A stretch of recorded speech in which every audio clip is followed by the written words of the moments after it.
Good morning, stakeholders. It's Waterman. Metro tunnel struggles only highlight rail loops' costly risks.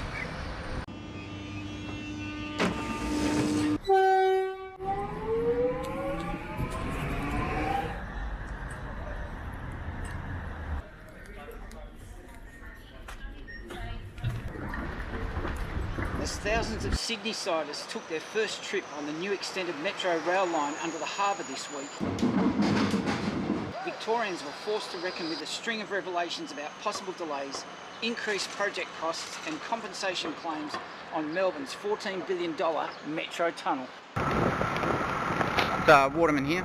I'm a public transport infrastructure consultant. We apologise for any inconvenience caused. Stories published in The Age this week exposed ongoing problems relating to the electromagnetic interference on sites at Parkville's MacCallum Cancer Centre that may drive up costs and possibly lead to slower train trips.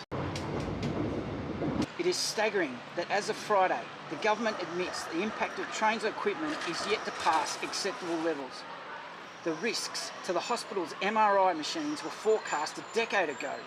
They were discussed in a 2015 inquiry and were the subject of assurances from then Health Minister Jenny MacCallum in State Parliament in 2019. Yet somehow, with the project's opening looming, they remain unresolved.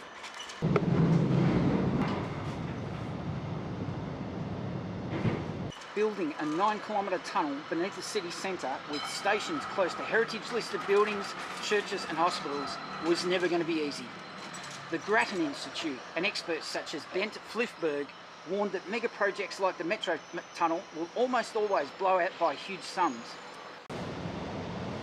There's replacement buses between Box Hill and Parkville. Sydney's now celebrated new rail line was no exception, running a year late and having doubled in cost to $21 billion. The Metro tunnel has followed suit, rising from $10.5 billion to $14 billion. Yes, the project has faced challenges beyond the government's direct control. Industrial disputes come with the territory. The pandemic inevitably affected labour and supply, even if construction continued at the time. Global supply chain disruptions have also played a role.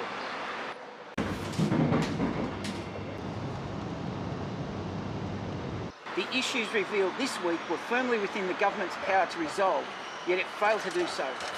It should be remembered too that this was the government's decision to locate the hospital on top of the already mooted underground station.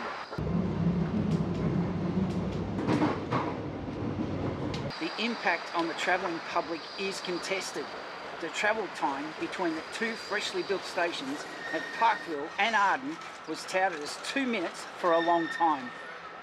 Then the government script talked of 4 to 5 minutes. That has sparked tiresome back and forth about load times and acceleration speeds.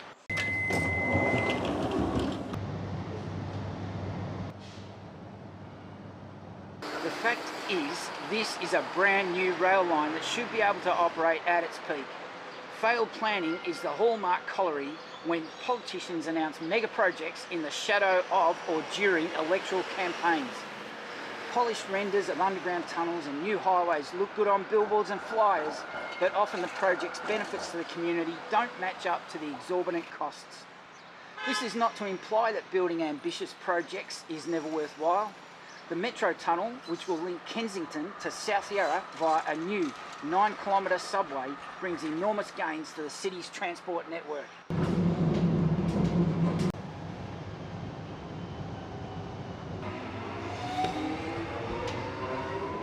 We apologise for any inconvenience caused. Just a reminder, this train terminates at Box Hill. There's replacement buses between Box Hill and Parkville.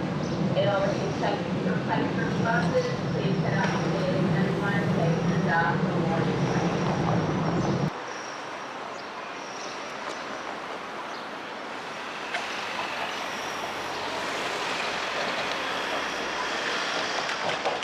Good morning passengers, just a reminder this train terminates at Box Hill. There is no denying that it is a long-awaited, large-scale investment in the city's public transport network that will change the way we all get into and around the city. New stations in Arden and North Melbourne will be a boon for these growing areas, while a new passageway under the CBD will take pressure off the city loop, which gets clogged during peak hour and severely constricts the number of trains that can run during our busiest hours. Overall, this is a project that Victorians can genuinely feel proud about building. It will create a low-cost and more environmentally friendly option for future generations, rather than fueling a greater dependence on cars by building more roads.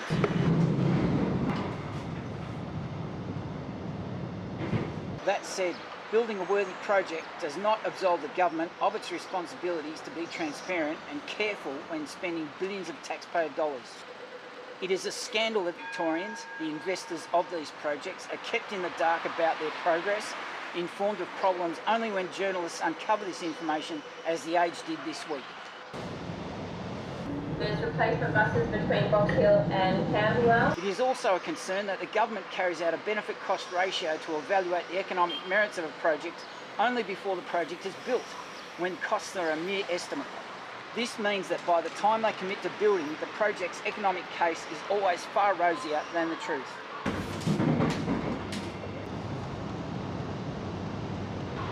Since benefit-cost ratios were carried out on Victoria's mega projects, the Metro Tunnel is blown out by $5 billion.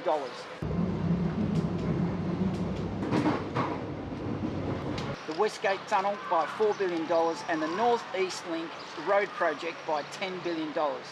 You can be sure that we, the taxpayers, are now running at a loss on each of these builds.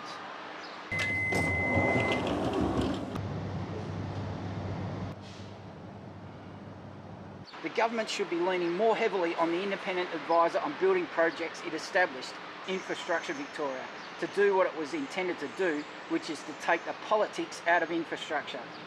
The backdrop to all of this is the government's insistence that it will go ahead with the first stage of the $35 billion suburban rail loop project.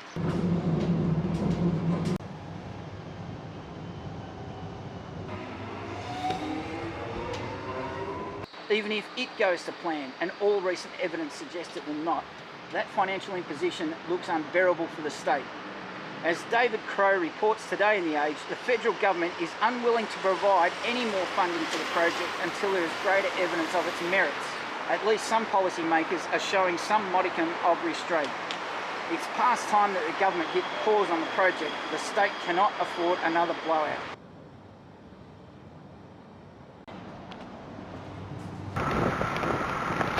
Waterman here. I'm a public transport infrastructure consultant. It's my job to liaise between the state government and SDM Asia Pacific Construction, particularly the Victorian Transport Minister, with regards to the project timelines under this project that's been awarded under the contract to this firm.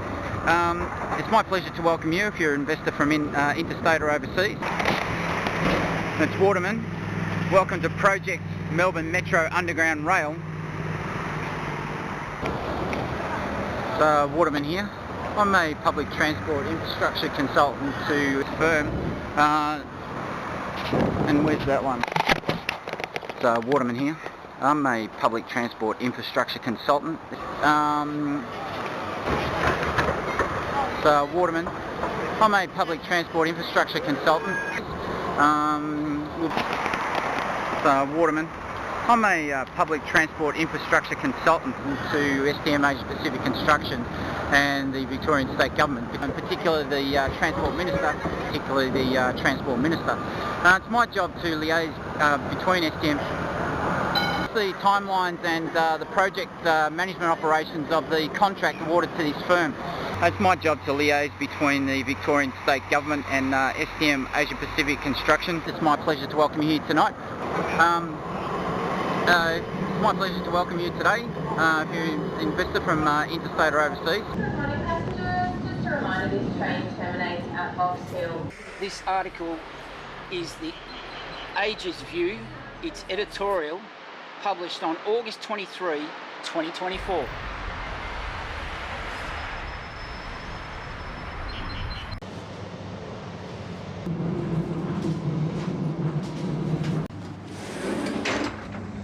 We'll be undertaking a short tour of the site the proposed CBD North Station with the Melbourne Metro Underground Rail project, and if you come with me, we'll start right now.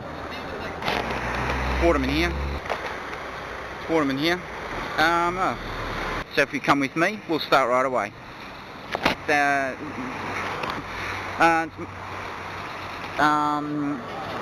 It's my pleasure to welcome you here tonight.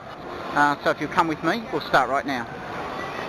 We'll be undertaking a short tour of this site, the proposed new Arden station, the site of the new Parkville station, the proposed CBD North station, the proposed CBD South station. Short tour of this site, the proposed main station under the new Melbourne Metro Underground Rail project. Melbourne Metro Underground Rail project. For the new Melbourne Metro Underground Rail project. For the new Melbourne Metro Rail Underground Rail project. So if you come right with me, we'll start right now.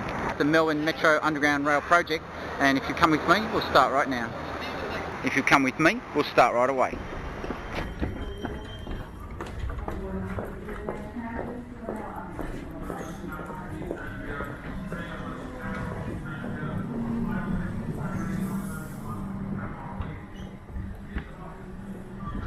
Passengers, please finish boarding. The train is ready to depart. This train is now... That concludes our tour for today. This concludes our tour for today. That ends our tour for today. This ends our tour for today.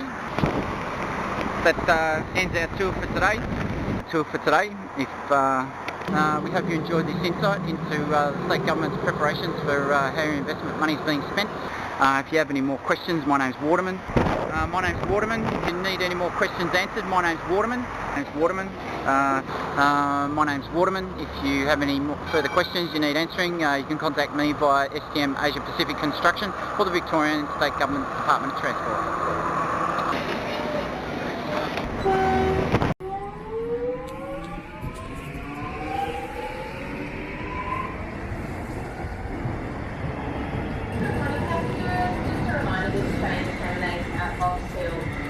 Replacement buses between Box Hill and Parkville. Anyone wishing to take replacement buses, please head upstairs and find station and ask for more information. We apologise for any inconvenience caused. For the first time, you'll be able to catch a train directly to the Shrine of Remembrance. Albert Park. Parkville Hospitals. And the University of Melbourne.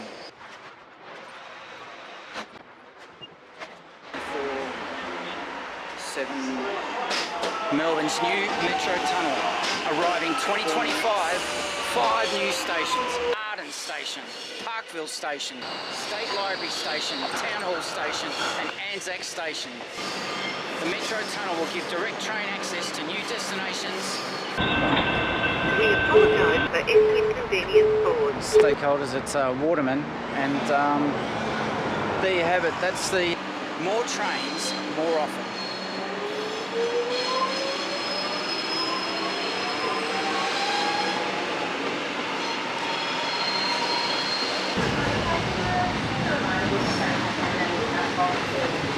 Replacement buses between Box Hill and Parkville.